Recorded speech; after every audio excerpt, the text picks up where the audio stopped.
The main cornerstone of the Islamic faith is that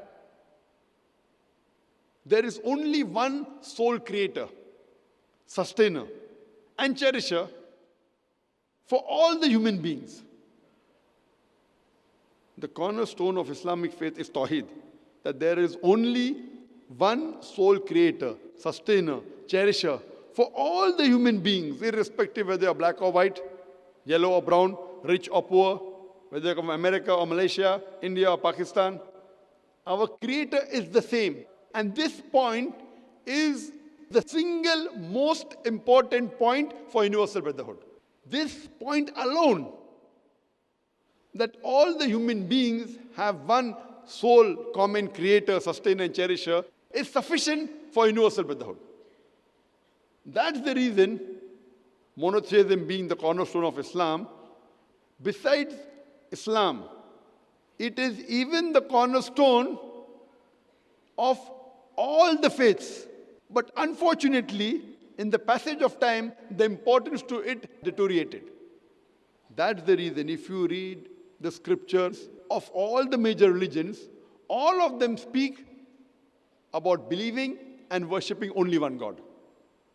Surah Al-Imran, chapter number 3, verse number 64, where Allah says, Kul ya ahlal kitab. Say, O people of the book, Ta'alaw ila kalimatin sawa'im bayna baynakum. Come to common terms as between us and you. Which is the first term?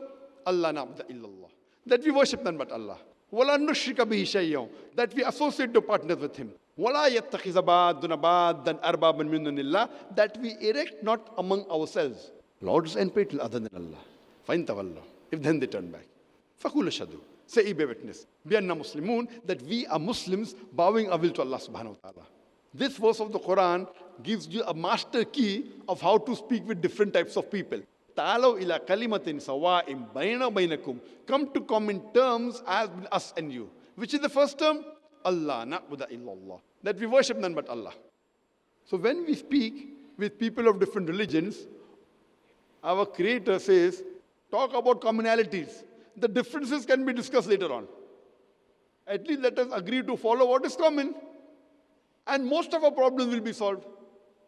Religion, according to the Oxford Dictionary, means a belief in a superhuman controlling power, a personal God or gods that deserve worship. So basically, religion means believing in God. So if we can understand the concept of God in the major world religions, this is the best way to unite all the human beings together.